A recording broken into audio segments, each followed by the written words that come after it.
I was listening to the story about, it was a story of a family in Washington, and the little boy called the Bigfoot the cowboy man. And he had, apparently it had made an effort to steal this kid. And it hit me. My children were in that playpen behind me with nothing but a mosquito net over them. It could have crept up behind me and taken both of my children, and I wouldn't have known. Father just got like a Mustang or something from Wyoming, okay? He had it out in the corral because he couldn't put it in the barn in the stalls with the other horses. It would kick and made all the other horses nervous. Had a Seminole Indian working the horse trying to break it every day. So they had it out in the corral. This skunk ape snuck up behind this horse and grabbed it on its hind quarters. This particular horse kicks out, jumps over the corral, runs into the pasture, to get away. At this point, the rancher's out there just blasted away with the 30-30. Skunk ape runs into the swamp. I went up there one day after that, or 2 days after that. I went up there and sat in the silence up there, and I'm telling you, man, it was free. It was crazy. There was a crazy vibe up there still. I did what I could to kind of get things under control, but I told her, I said, you need to get off this property. I feel like no matter how strong you are, it's almost like standing in the ocean. You can't stand still without moving your feet. You're going to get knocked over eventually, no matter how strong, whatever. You can't withstand a barrage of weird spiritual energy.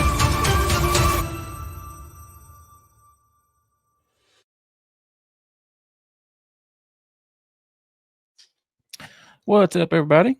Welcome back to Paranormal Odyssey Live. I'm your host, Wayne, joined as always by my partner in crime, my buddy, good friend, Miss Tiffany. How you doing, ma'am? Wonderful, wonderful as always. Happy to be here. I know you are. You're never not happy to be here.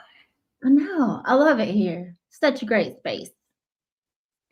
Yeah, that's what I hear. I see all these green names in the chat. Happy about that. I love we have a couple, like in the last week, we've added 3 new members. Our latest, Miss Savannah Madden. Thank you very much, ma'am, for becoming a member. She messaged and said that she found us from Black Mass Paranormal, who we had on a couple weeks ago. So happy to have you. And of course, Super Shayna, we said hello to her and welcome last week. So thank you very much, ladies, for joining. Yes, we appreciate it. And it's so much fun. We're a hoot. We're a hoot? Is that what you said? Hoot, yes. And if you haven't joined, join, because we are so much fun. Yeah, we're good people. Yep, non-judgmental, just wild and crazy. Wild and crazy, like our guest tonight, you think? Yes, I think so. Mr. Steve Kulls, the Squatch detective himself, hanging out backstage. Had a chance to talk to him for a few minutes before we came on. I like the hell out of Steve. I was on his show about a month or so ago, maybe, and he is returning the favor tonight. So I've been looking forward to having him on. Before we get there, though, we got some bills to pay. So let's do that real quick. If you are new and haven't done so already, please take a second, hit that subscribe button. We would love to have you become a member. Love to have you join the, hit that sub button, and also be a member. We'll talk about that in a minute, though. But tell your family, tell your friends, help us continue to grow the show. We would appreciate it. And if you would like to be a guest with Wayne and I, you can reach out to him, Wayne at paranormalworldproductions.com, or myself, Tiffany at Paranormal World Productions. And again, we are booking into April, and we just booked our first guest. So we are already starting to fill up those dates. So don't delay in reaching out to us if you want to be a guest. Yep.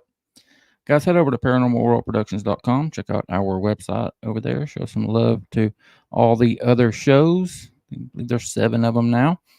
Pick you up some merch. Need to see some people in Paranormal Odyssey shirts. I don't know why I don't see more of y'all doing that. So please do that. Head over to paranormalworldproductions.com.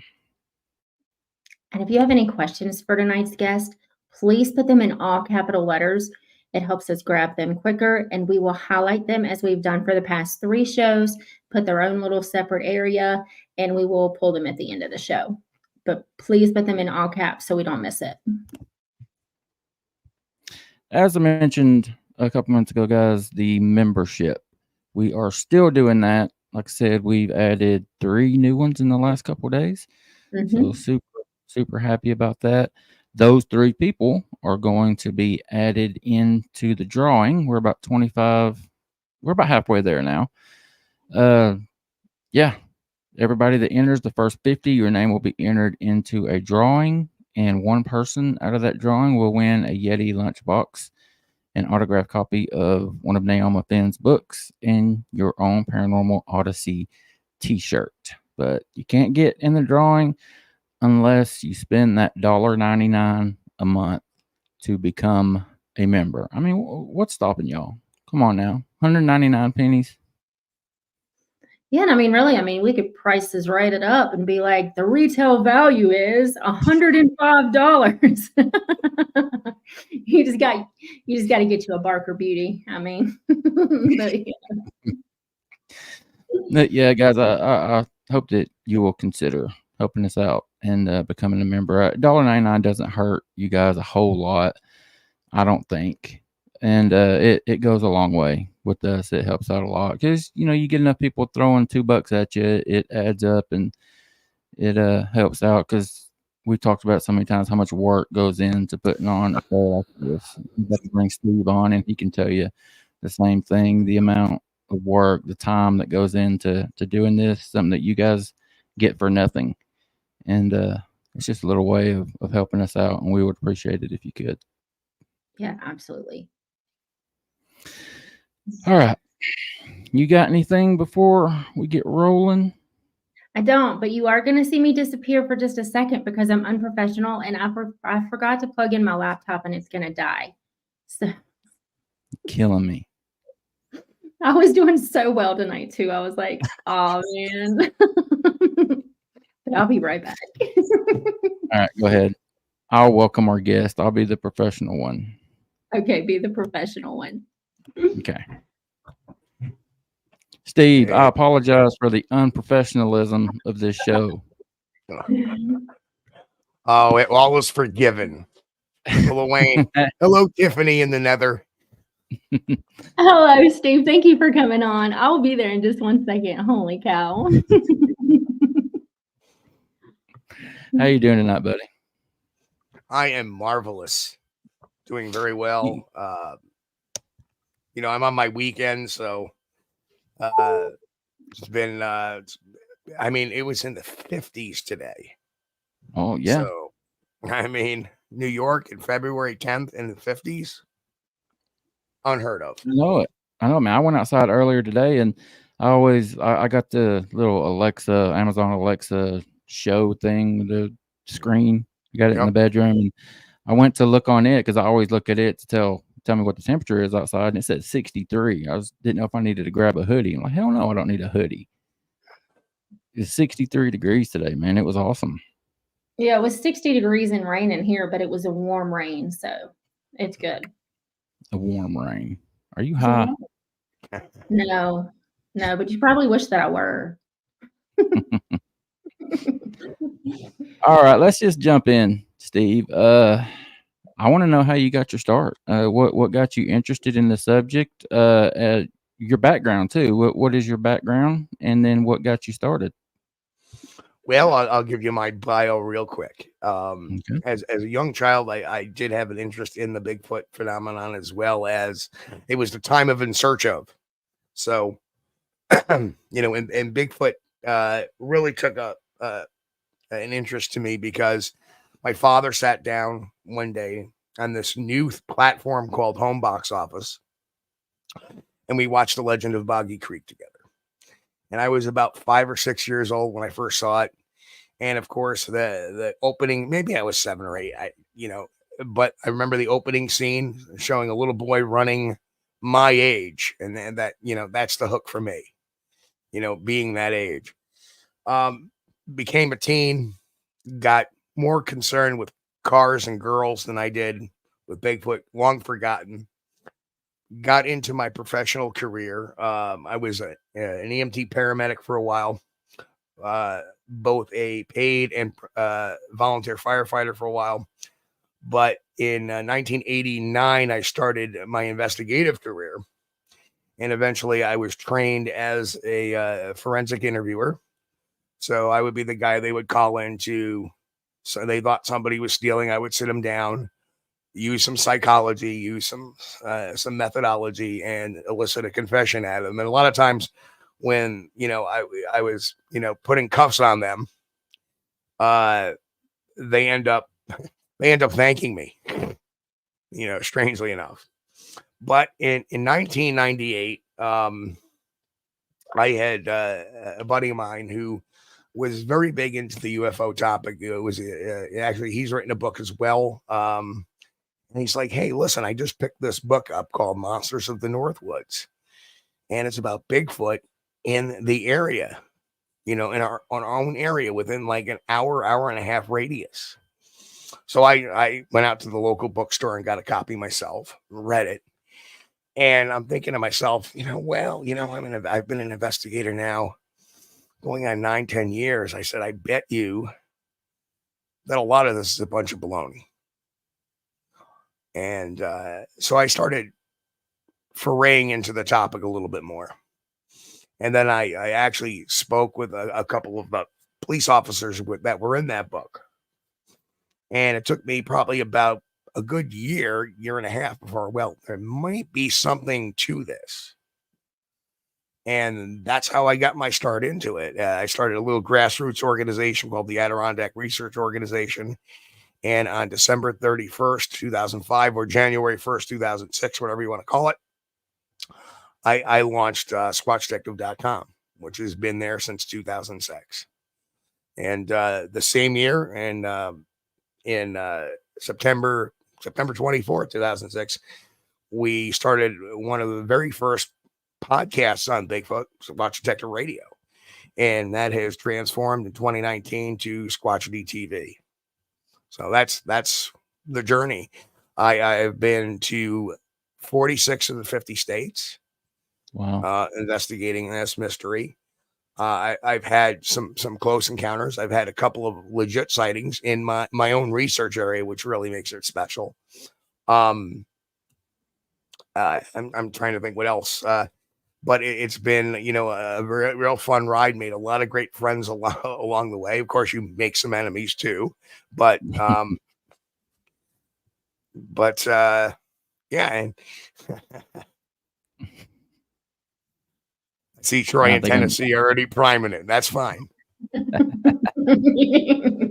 Yeah, Steve, you talked about you just mentioned being a year or so in before you kind of hit you that there might be something to this. Do you remember what it was that kind of pushed you that way?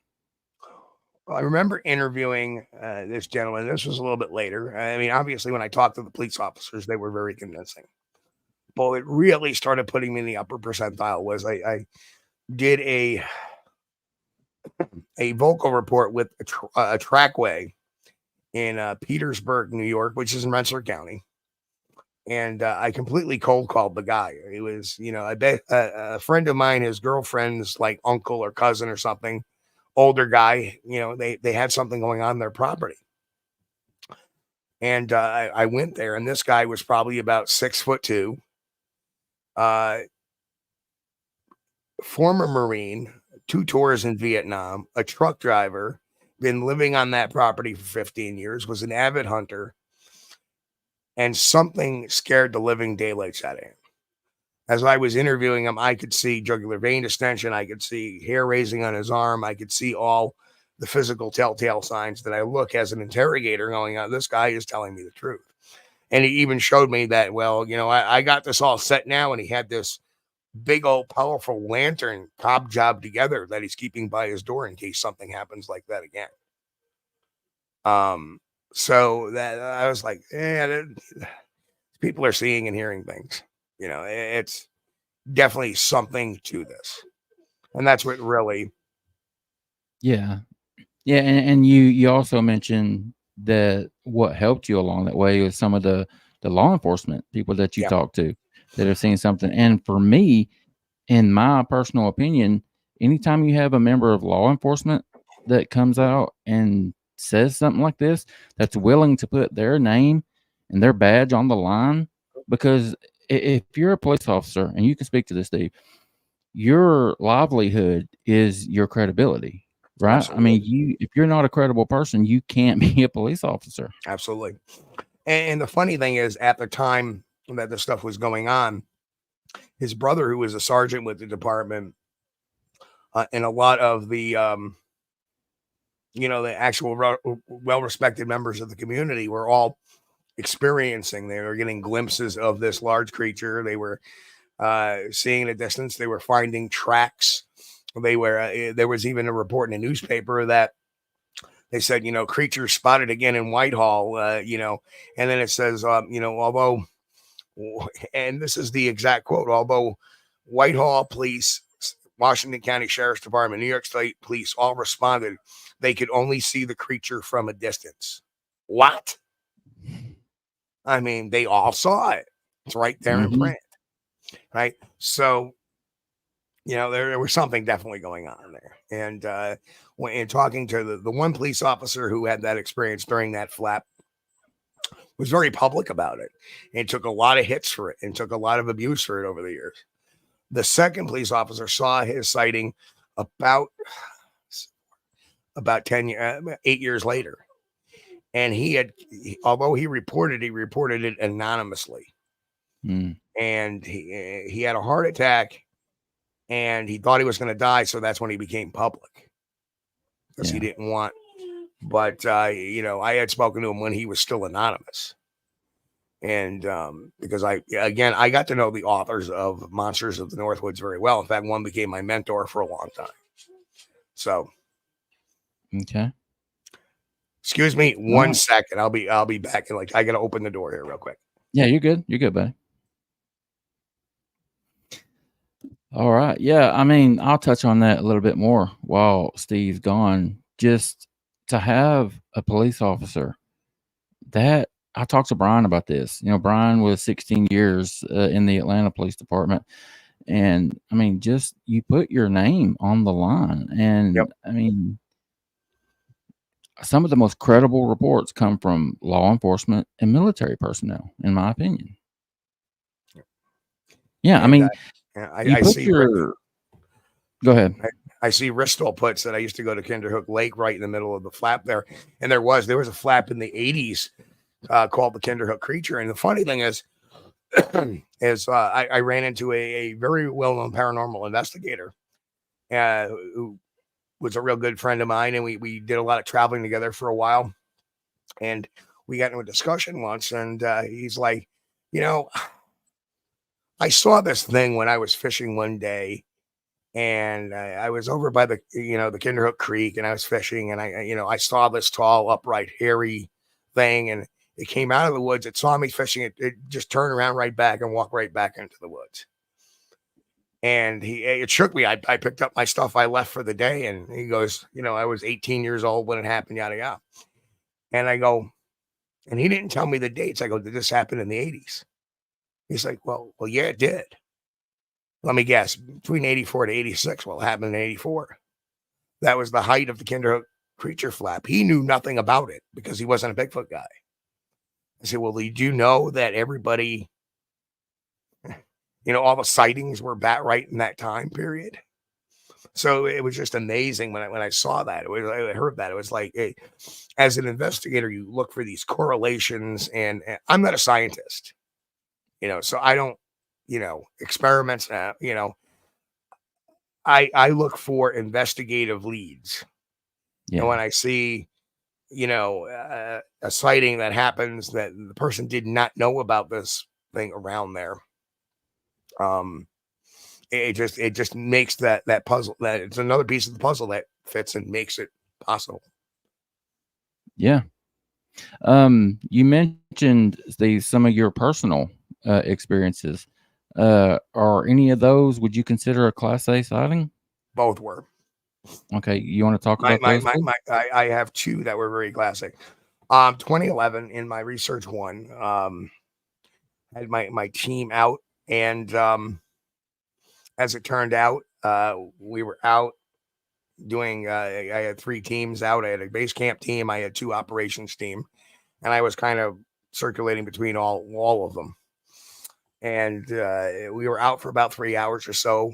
It was mid-October 2011. Bring everybody back in. We kind of debrief a little bit, start eating, and we're kind of, of course, we're, knowing me, I'm, my rule number one at any group I have is have fun. So we were having a lot of fun, just, getting a little laughs, and while we're getting our bite to eat, getting ready to go out for our next run. And I said, all right, let me go get some batteries for my headlamp. And I go out to my car, get some batteries from my pocket. And then I turn around and I said, I light a cigarette up. And I take my light and I shine it downhill. That's the north side, which at the time was where a lot of the activity was going on. Nothing. I turn around and I go up to the north side, and there is one standing next to the utility pole on the dirt road, basically watching our campfire in our camp. It's mid-October. All the leaves have dropped. The minute I put the light on, it turned and looked at me, and the eyes were reflecting. They were like a kind of an orange type of color, not quite red, not yellow, somewhere in between. And I could see the eyes blinking. And after about 40 seconds, I just froze. And I just shook the light a little bit. It turned and it walked into the woods. Oh, wow. And of course, I brought my teams out. One of my team, at the time, I had a former, a former Marine sniper was out there looking around, and he had actually found the scuff where it had stepped into the woods. And the other thing is that while they were coming out, the base camp, I said, hey, I need Operations 8 Team A out here now, or Ops 1 out here now. And they were coming out. And then all of a sudden the base camp's reporting, hey, we got a lot of movement to the southwest of our camp right now, which is the direction of where it walked off. The second one was about a year later, same area. We had I had a team. We were shooting for the Nat Geo Special Paranatural Sasquatch Planet episode, which I think was rebranded in the United States as Monsters and Mysteries Unsolved Sasquatch Planet. And we had driven all day, and we told Nat Geo, listen, we're not going to do anything tonight. And Nat Geo was like, that's fine. Can we just do a few interviews during the day? And they turned around and they left, and we were sitting around for a few hours in camp, ate, and everybody started going off. Now there was 4 of us in camp at the night. There was me, Jeff Thomas from Georgia, and the Hubbies, who were from Ohio, and myself by myself. And so Melissa went to bed early, myself and Wayne stayed up the latest. Jeff, who it was raining horribly too that day. It was raining all friggin' day. So Jeff kept his pillow and blanket in his Jeep on the road. So he walks out to the road where the cars were parked, grabs his pillow and blanket, puts it into it, and goes to bed. So eventually Wayne and I stay up a little bit more, and we go to bed. Well, about an hour and a half later, nature calls. I got to use a tree. So I zip my tent, and as I get out of my tent, I see a 5.5 reddish brown hominid, long hair, just take off like a bat out of hell. And my first impression was no, I couldn't have just saw that. Just couldn't have saw that. Used the tree, of course, going like this, and then got back in my tent. The next morning, I wasn't planning on saying anything, but I get woken up by Jeff, who got up early and was putting his pillow and blanket back in his Jeep, and something left a log behind his Jeep. Left a log. A log. Yep. It was about maybe 3.5, 4 feet long, round. It was a birch log. And we were collecting a lot of birch that day, which is very odd. Kind of almost makes you think that maybe we were being watched the whole time, because we were collecting a lot of birch logs. Why? Because birch will burn wet, because once that bark gets heated up on any kind of kindling under it, it'll go up like gasoline. So we were collecting a lot of birch because the maple that had fallen, or the oak that had fallen, that won't burn very well. That's interesting. Yeah. No. Yeah, so you said that when I'll admit when you first said log, I thought you meant like it took a dump. No, behind not the traditional lawn sausage. No. Yeah, lawn sausage. It's funny. But man, that's crazy. That first one you saw, you got a pretty good look at it, right? Not as good as the second one. I saw it longer, but it was further away. So I was lit, and it was just at the edge of my leg. I could see the outline of it. Didn't get much detail, but because the eyes were just really bright as they were reflecting back. And it was probably at maybe 100, 120 foot distance. So whereas the second one I saw, that was 50 feet, if not less. And it just took off. Wow. And when I think it was snooping around, it was just like getting a look-see basically. But it was a young one. It wasn't as tall. It was like 5.5 feet. And I remember because even though it had been raining, it's overcast, there was a full moon that night. So all the clouds were lit up like a nightlight almost. So it was quite brighter that night. Whereas the year earlier, I don't remember there being much moonlight out there. So. Okay. Now, something I'm always curious about, and I get 50-50 response on the question. Were you at a point where you could tell detail of the face? And if so, did it look more human or animal-like? Well, I didn't really get a good look at either face. What impressed me much is, the one further away, like I said, it was way further away. It was very dark, but the eyes were just piercing. You could see that reflection. And they were high. We actually measured, it was about 8 foot off the ground. Maybe I would say probably between 7, 8 and 8 foot off the ground. The second one, I just saw kind of by the time I saw it, I got a profile view because I think it started to run as soon as I unzipped the tent. It was taking off already. It was already probably mid-flight. It wasn't like standing there and then took off when I looked at it. It was when I got out, it was taking off as I was getting out of the tent.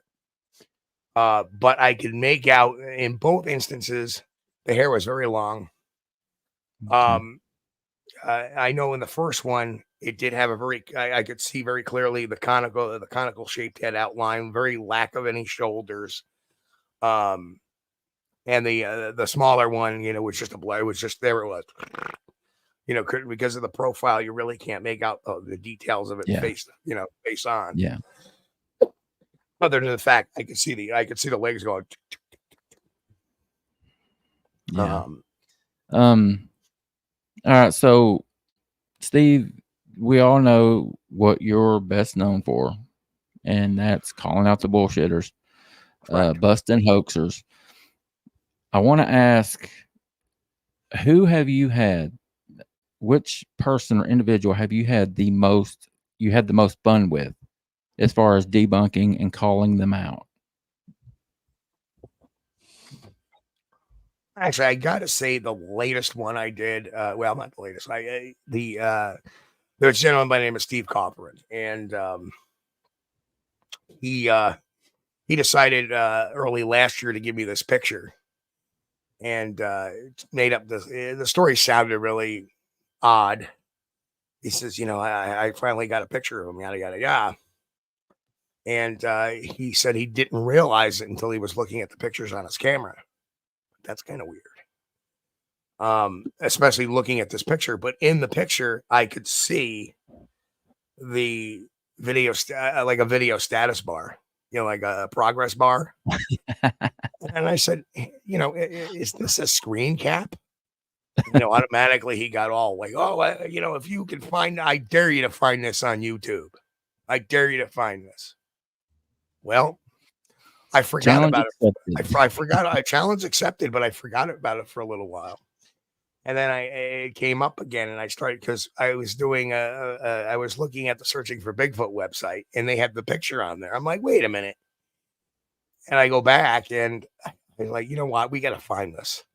So I put it out to my membership. Can we find it? And actually, my co-host came up with it. Because I was busy, I had transitioned. I was working in ambulance. I didn't get the shift I wanted because I was new, and now I have seniority, and I got where I want. But he found it, and it was off one of the Hot Docs documentaries on Bigfoot. Oh hell! So we got that, and I busted him on it, and said, challenge accepted. Here it is. basically. So it was a real got you moment. So about 6 weeks, 7 weeks goes by, and he starts reaching out to me again. He goes, "Oh," and now he's trying to blame that somehow the photo accidentally went from his Google chat to his gallery, right? And he's trying to blame his late co-host of his podcast, Jan Allen. He was trying to blame him for sending him that. So I said, "Well, can you prove it?" And he goes, "Well, my phone is broken, blah, blah, blah." And basically he sent me some doctored pictures up that wasn't even from a phone. It was from his computer, and he was just taking pictures off of it with his camera. And I debunked those and called them out for what those were. And so that was a lot of fun. That was a lot of fun. Who was this person, Steve? His name was Stephen Cawthorn. He has a podcast. He's called The Gentle Giant because he's like 7 foot tall. Oh shit! Legitimately, yeah. I'm trying to think. I don't even know the name of his podcast, but he runs it on some very, very quiet channels. Yeah. Nothing. Nothing like it's not on Spokio or Spotify or iHeartRadio or any of those. It just sits there in some mundane, if you want to see it, show us at, like liveshows.com or something silly like that. Yeah. What can you tell us, Steve, about this fella named Vault Keeper? Well, that's very interesting. I was approached by some folks about Vault. And I just did a very brief thing on him because obviously he got on one podcast and said, "Oh, I just recorded this the other day." And it was clearly the Patterson Bell Tower audio, very clear as day. And then I start looking at some other stuff, and I could go on. There's a whole litany of stuff and claims he made. And what I did was I did a video on some of his most wildest claims, like he was pulled out of boot camp when he was in the Marines to join a special task force to hunt the Dogman. There was another thing he said that, I belong to two Indian nations. And one of them he said was the Four Corners Nation. And I was like, wait a minute. I've spent a couple of months on the Four Corners Nation. I have a very good friend, one of the elders of the Dene, and good old Leonard, Chief Leonard Dan. And number one, there is no Four Corners Nation. In fact, the Navajo and Utes were at war with each other for quite some time. And the other ones are the Hopi, and I forget the other ones right off the top of my head, but they didn't have any Confederacy Nation.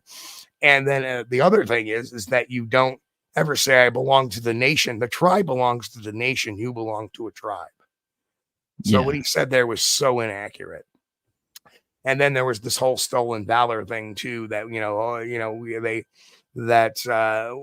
one of the fans there actually helped and contacted Don Shipley, and they ended up getting records in the Department of Navy, which obviously is who the Marine Corps falls under. Says we've never had this guy as, a Marine. So. Yeah. And he claimed to be with Chris Kyle. Was that the guy's name? Oh yeah. He made out that, well, I was, and that was the other thing,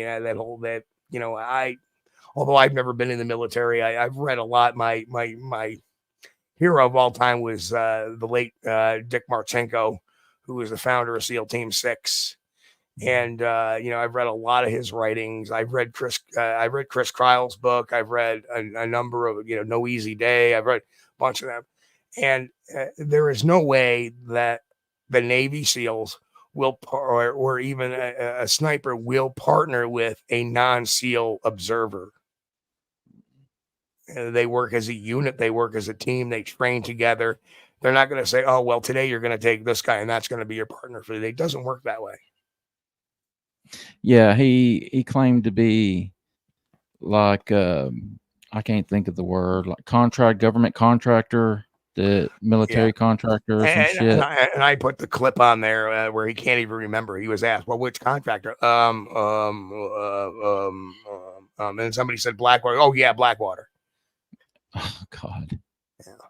Yeah. He's like disappeared, right? Because I went to his channel and there's got like 7 videos on there and it's all members only shit. Yeah, that's because he's been called out enough times. Yeah. He asked for all kind of money. His followers sent him money to do a damn documentary or some shit that never got produced. Well, I know there was the trail cam project that he was producing, and he was asking money for trail cameras. Apparently, this is what I've heard, and that never came about either. Yep.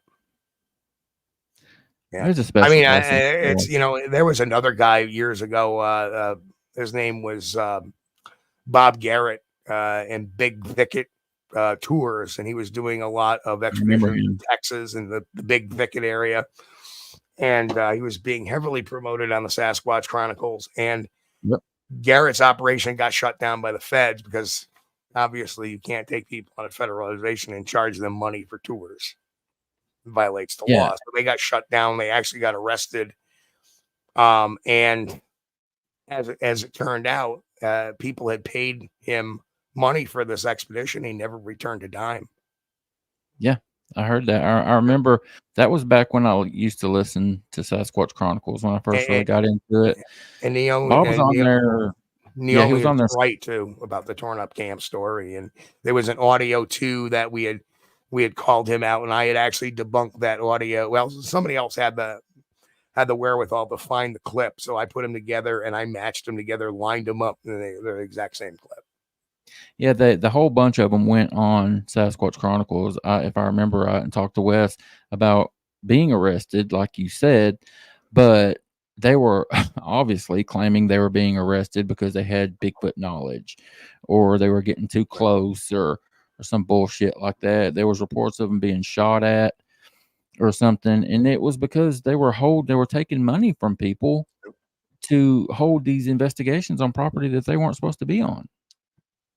And one of the guys that Garrett basically used to help him was Moma Show, and Moma Show was like, "No, we never got arrested because of our Bigfoot knowledge. We got arrested because Garrett was supposed to have this taken care of, and he didn't."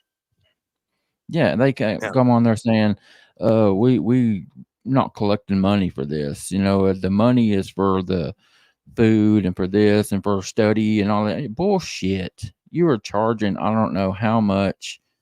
Ain't no telling how much they charge. Do you know anything about that, Steve? Like a dollar figure? They were charging $500 a head. The one couple I helped, they basically took their entire life savings. They were $1,000. They were a poor little Missouri couple, and the wife bought it for the husband as a present.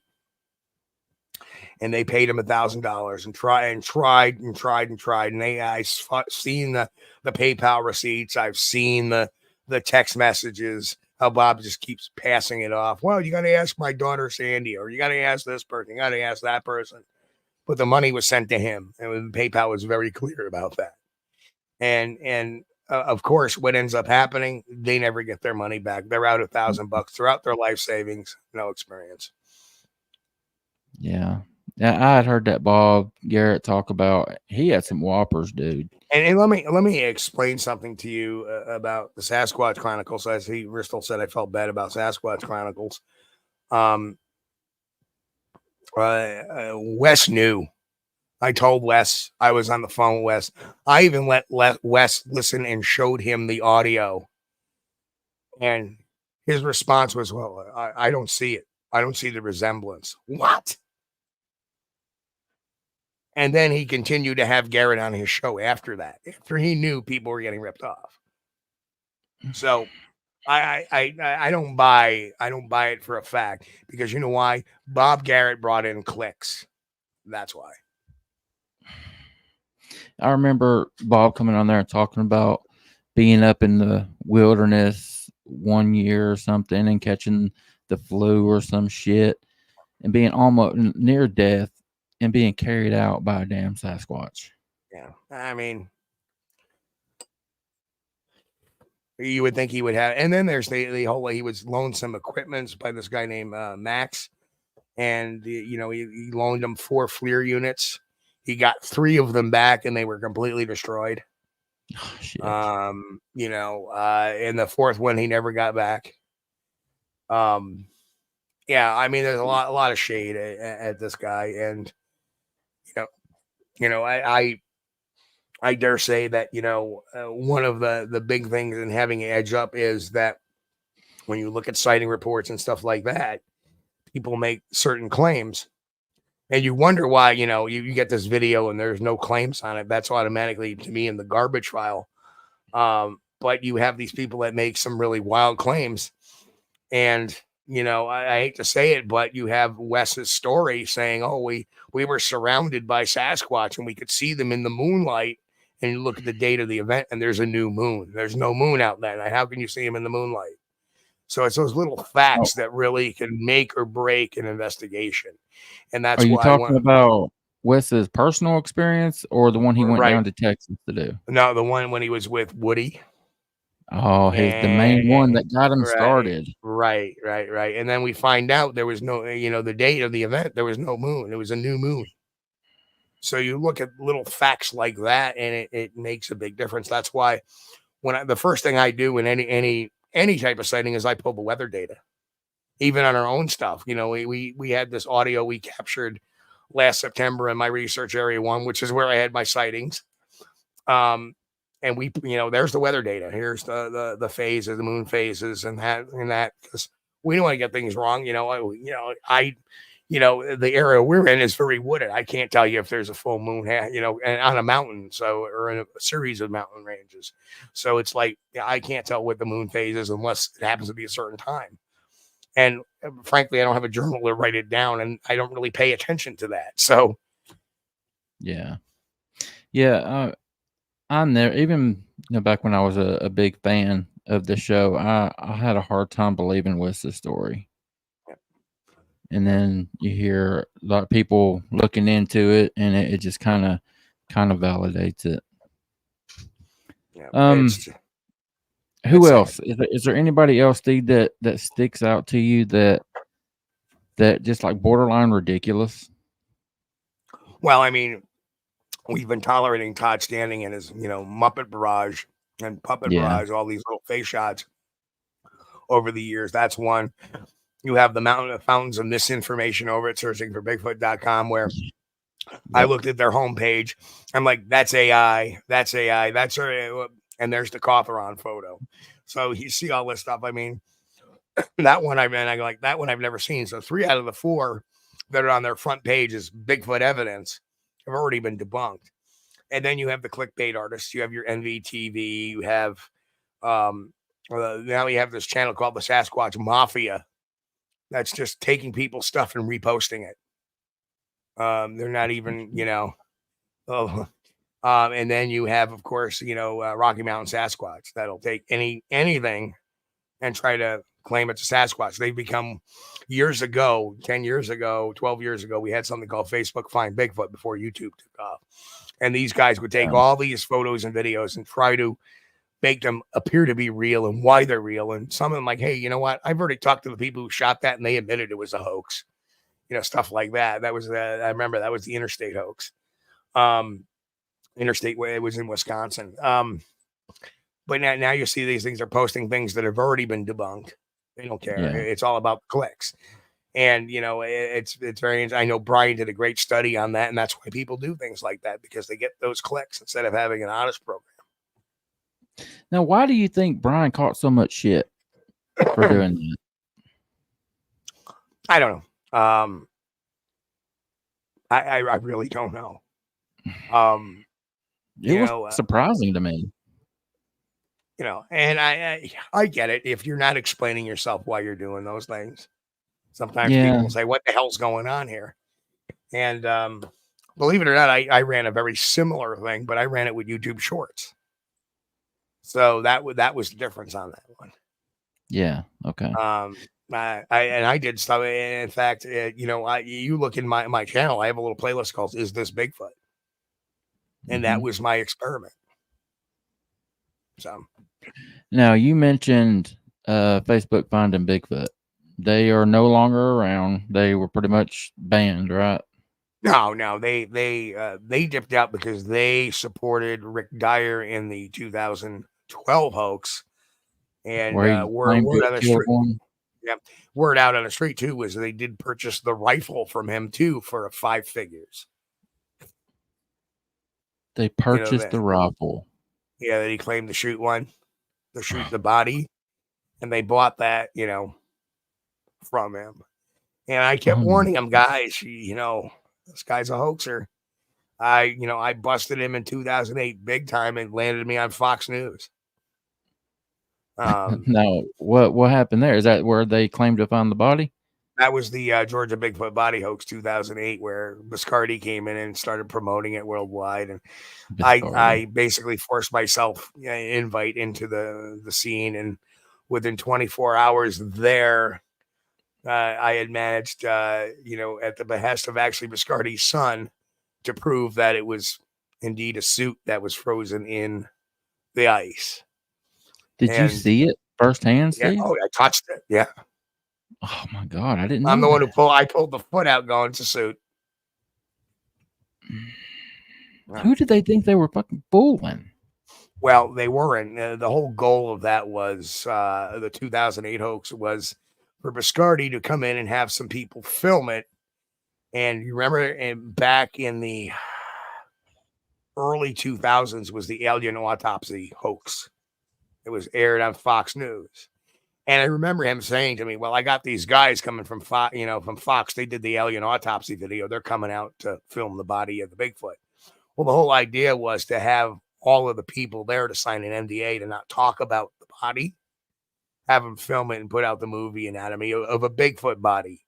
Instead, because I refused to do that, I refused to do that. I told him, nope, I'm not covering a hoax up with another hoax. Sorry, buddy. And he even tried to, it was like, he goes, if we all stick down strip to this thing, there's money to be made on this thing, or we all stick together on this. So there's money to be, we got a good story here. There's money to be made. And I was like, nope, sorry, ain't happening. And, so they had to come up with the fallback story of, well, we got ripped off, and I basically put a wedge in between everybody there. The collusion, they started, and Biscardi claimed, oh, I'm going to sue Dyer and Winton. He never did. Of course not. Yeah. And was Dyer and Winton paid $50,000 cash? Yep. I have a copy of the bank statement in my files here. Did Biscardi paid him? No, actually, one of his investors by the name of Bill Lett paid him. I have the entire 89-page police report that was made by Bill, that was initiated by Bill Lett. But as it turned out, Bill Lett had loaned the money to Biscardi, basically. That was the agreement. And Biscardi would pay him back in 90 days. And so Bill Lett couldn't actually charge them with anything. And Biscardi really didn't want anything to do with the police. He didn't give a statement to the police, yet he was the one who spent the most time with them. So, yeah, there's definitely collusion there going on, too. People wonder why we can't be taken serious. Well, I don't think it's a matter. I think that if people look at some of us, like, and I agree, with Scott, that you guys do catch much credit when you tell the truth and expose fake people. I agree. I've been at the forefront of that thing now since 2006. You don't know how many times my life has been threatened. I had somebody claim they were going to come to my house. I'm like, go ahead, you'll meet my two friends, Mr. Smith and Mr. Wesson. I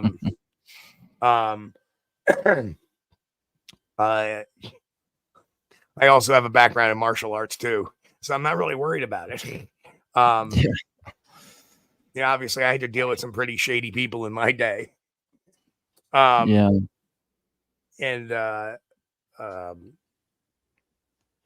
I've had my life threatened. People will say, oh, you're jealous, which is a joke. What have I got to be jealous on?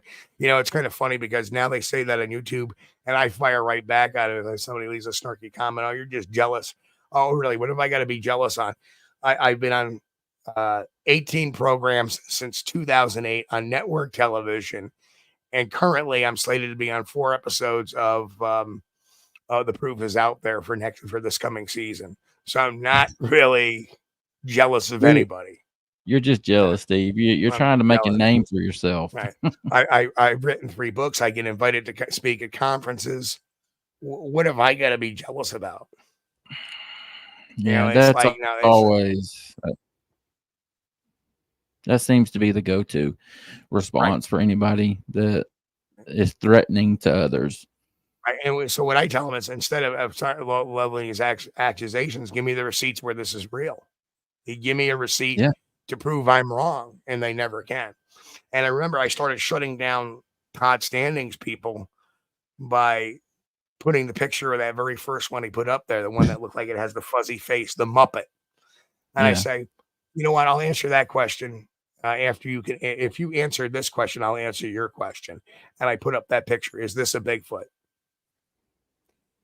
And they will either repeat the same question. I go, no, I'm not answering it until you answer that question.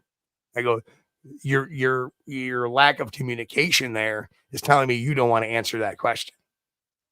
Yep. And it shuts them right down. Okay, well, I'll answer that question. Just answer me this question first. Is this a Bigfoot? And if you can't answer that, you better start looking inside. Yeah. Now, Steve, has there ever been, in all the times you've been doing this, has there ever been an instance where you went into something thinking, okay, this is clearly bullshit, but the more you looked and looked, you're like, maybe there's something to this? Oh, yeah. Hell yeah. I mean, many, many moons ago, 2000, let's say it was the end of 2003, I had gotten a report from I was a BFO investigator at this time. I'm technically a BFO investigator now. Do I do my most of my stuff I do is independent anyway, and they don't really bother me too much. I do what I need to do. But in 2003, I had seen this report of a guy who claimed to had a video of something in a tree at a music festival. I'm like going, oh, this is probably bull. And so I talked to the guy who was handling it at first, and I asked him, I go, well, the guy sounds kind of hokey. Well, what do you mean he sounds kind of hokey? Well, he just kind of talks funny. I go, for God's sakes, he's from New Jersey. Of course he talks funny. I'm from New Jersey. I was born there. So I turn around and I go, did you ever see the videotape? Because no, I never asked. Well, you can't judge something by talking to a guy if he's claiming he's got a video. Get the video. And then, so I talked to the guy, and about 6 weeks later, I get the video because he had to go make a copy of it. I get the video, and I'm like, I had a giant screen TV at the time. I put it in, hit play, and I'm going, oh, this ought to be good.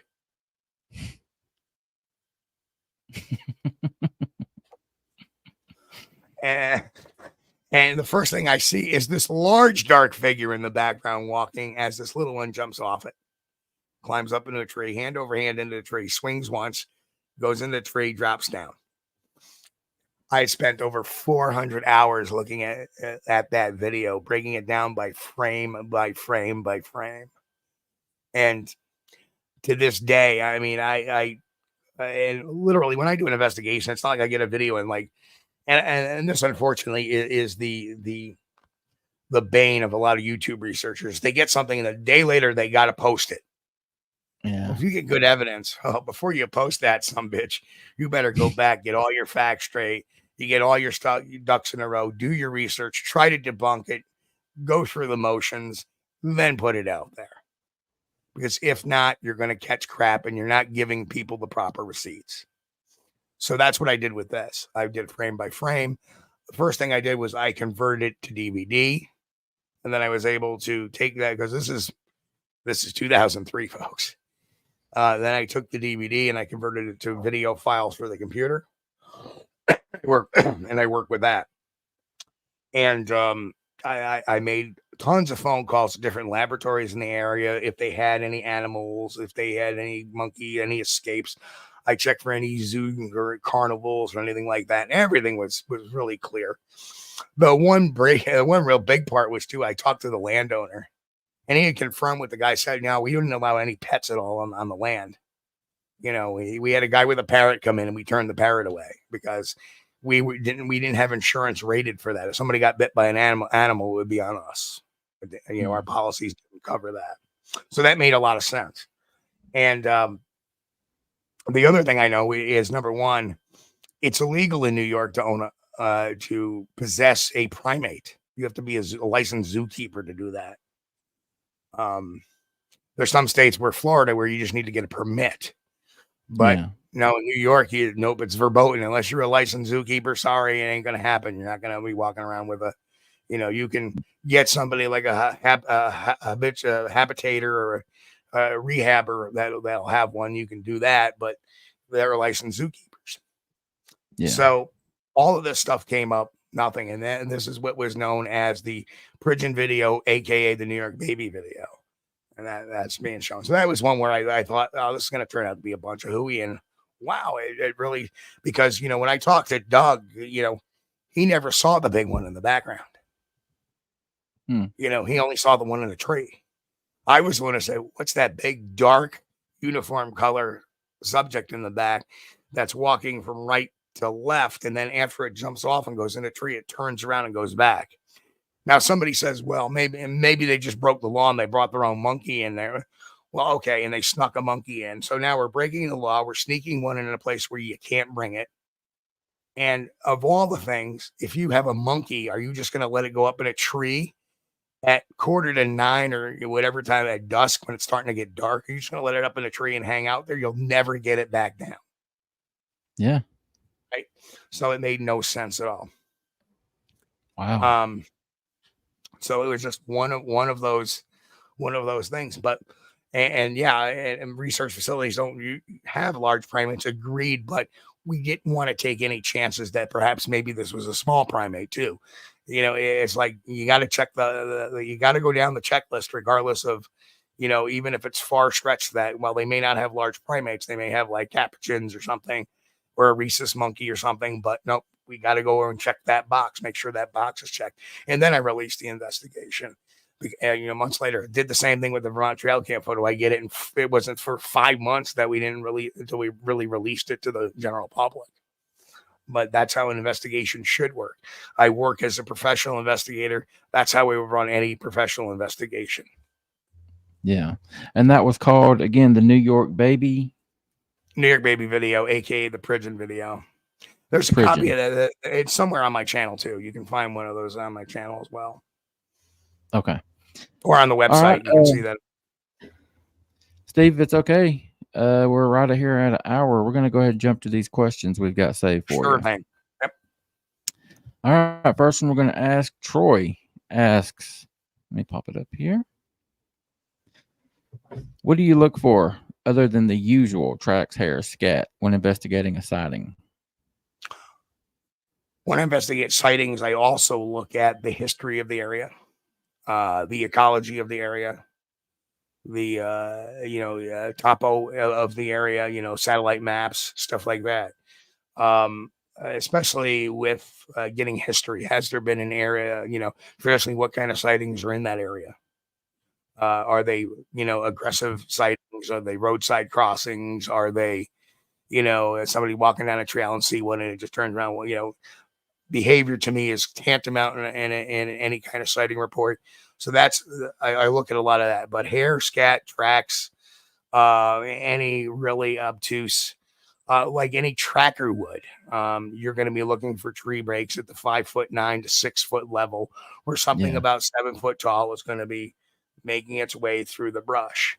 And I have tracked one off a sighting report for about 75 feet down to a roadway where I lost it. Wow. Okay. Next one is from Slow Motion. I think this is an excellent question. Do you think looking for strangeness draws it to you? No. I think not looking for strangeness. I am not quite sure if he's talking about the creature itself or anything Bigfoot, ghosts, anything odd, going out looking for it. Do you think that kind of draws weird stuff to you? No, that's how I think if you look, if you look for it, if you look for it hard enough and are open-minded and and learn about your craft, you'll find it. Yeah. Okay. Good answer. Another one from Troy here. Do you believe it is possible that a cryptid of any type could and or does reside in the LBL? So I would say this: I'm not really convinced of the Dogman, and I know I take some heat for that. I'm not into the Dogman, so my expertise is Not either. strictly into to Bigfoot, Sasquatch. Is it possible of a crypt any type does or reside in the LBL? I don't know about necessarily residing on a year-round basis. It could be a seasonal basis.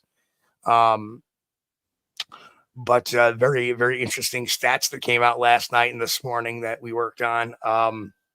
But it's very interesting that in LBL, you also have a bear population. You have a bobcat population. They even have forms if you see a feral hog on the property. So if you can have bear and bobcat and deer and obviously an occasional feral hog, why not a Bigfoot? Exactly. This whole topic has just been chapping my ass for a while now. I think it's ridiculous to assume that something like that can't live in an area like this, but everyone knows my opinion on it, so I'll shut up. Well, it was a very interesting stat, and somebody mentioned about. Well, let's get to the questions. We'll get to that later. Okay. This one from Facebook user. I think it was Dr. John Baranchuk. When you were talking about the eyes, the reflection or the eye shine, would you say it was reflection or glowing? It would be indicative to me of a tapetum lucidum. So it'd be a reflection. It'd be basically the same. Yeah, it would be like eye shine you get out of the tapetum lucidum. Okay, I thought you sneezed. I didn't know that was the word. Well, tapetum lucidum is the mechanism in the back of certain animals' eyes that will give them eye shine, like a cat or a deer or even an alligator, just to name a few. Raccoons. A lot of your nocturnal animals have them. Robin Persaid, I hope I'm pronouncing that right. How hard is it debunking AI? Is it getting more difficult, or can you see right away? I can see it right away lately. A lot of the ones have this orange kind of tint to them, like they're trying to show an old time photo almost. So they're kind of easy to spot. They almost look cartoonish too. A little bit, yeah. And you got to look for the other things. Like sometimes if you look very closely, a hand may have 6 fingers, or a foot may have 6 toes. I know a lot of the AI sketches I do for my shows. Every once in a while, look, Bigfoot's got 6 toes, but nobody really notices that. I do. Yeah. This one comes from Bristol. Steve, are you just outside of Albany? My mother, God rest, lived just outside Margaretville, not Margaritaville. Margaretville. There was activity around her, even though they blamed it on bears at the time. That's right. Margaretville is just west of the Catskills in Delaware County. I reside about 40 miles north of Albany. I live maybe about 5 miles east of Saratoga, New York. I live along the Hudson River in Washington County, which is also the home to Whitehall, New York, the Bigfoot capital of New York. I'm on the southern end of the county. Whitehall's on the northern end of the county. But it still makes it only a 30-minute drive for me, which is nice. But in the 1800s, the late 1800s, there was a report out of Margaretville, New York, where apparently a Bigfoot had did something to a horse that was attached to a carriage. And that's as much as I know about it off the top of my head without really reviewing it. But that was in Delaware County, New York, Margaretville. Yep. Now, that's interesting. I don't know, Steve, if you've heard me talk. I've talked about it on a few different shows now and on our shows that I think Bigfoot has some kind of fascination with horses. Could be. If you ask Jan Clement, they have a fascination with cows, but that's a whole nother story. Okay. All right. Last question comes from Troy. You going to be at the Smoky Mountain Conference this year, Steve? Unfortunately, no. I've kind of laid back a little bit on the shows this year. I think I'm only doing 4. I'm doing the Rochester Paranormal Festival in June. I have another one. I have the Pennsylvania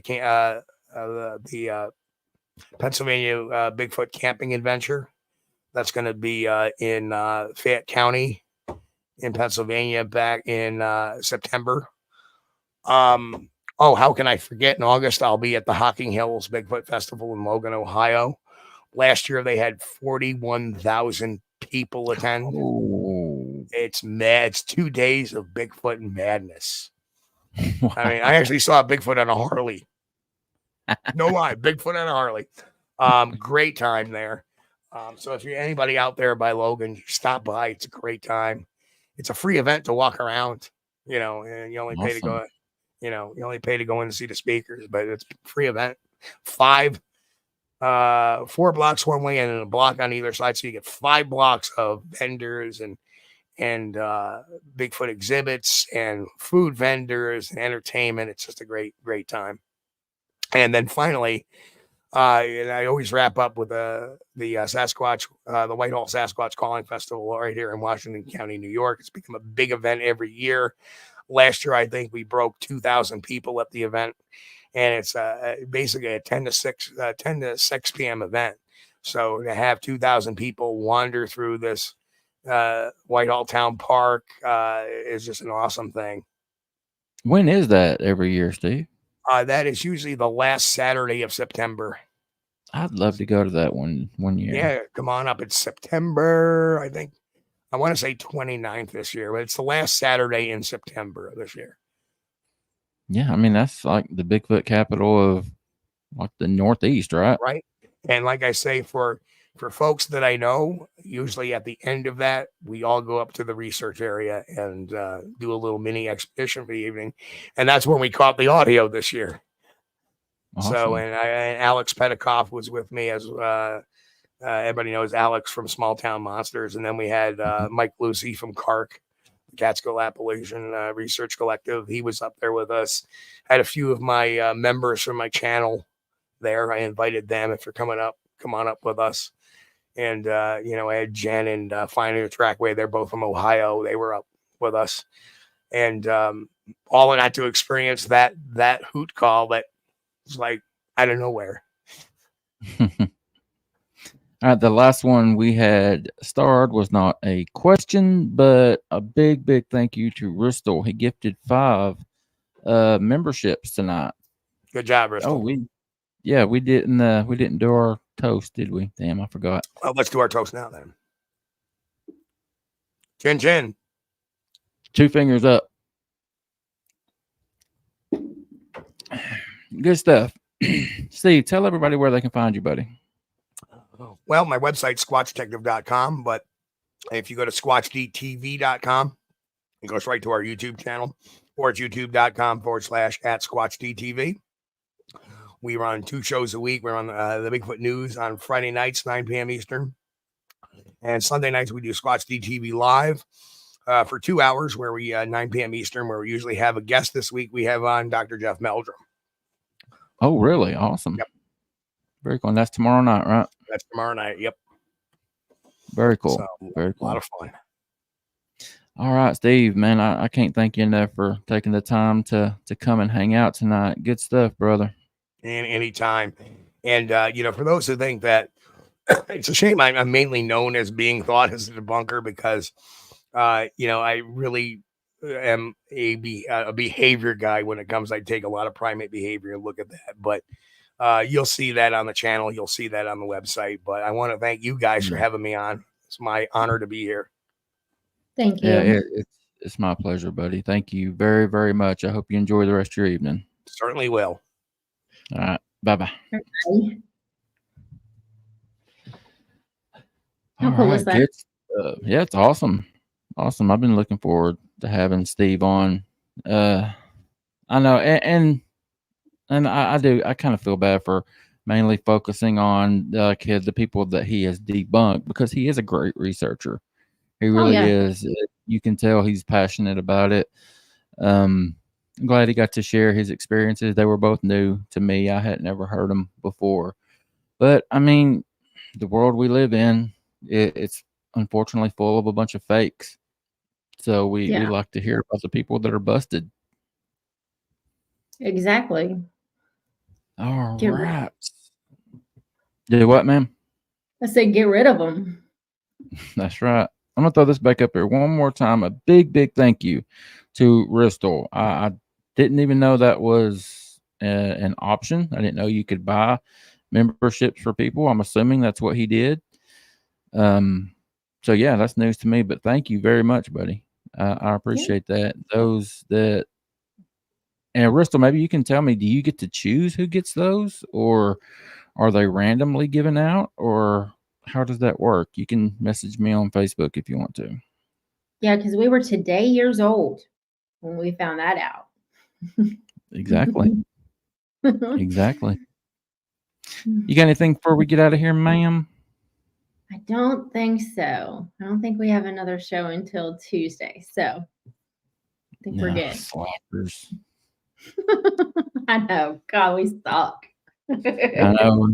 We're only doing 11 shows this month in 28 days. Yup. Falling to the wall, man. Yeah. All right. Say your goodbyes, ma'am. Bye, y'all. Thanks for coming in, and we will see you Tuesday. Everybody, I appreciate y'all hanging out. Great. Comments tonight. Great questions. Y'all are very, very classy to our guest. You always are. And we appreciate that. Until we see you guys again, y'all be good to yourselves. Be good to each other. Bye. Bye.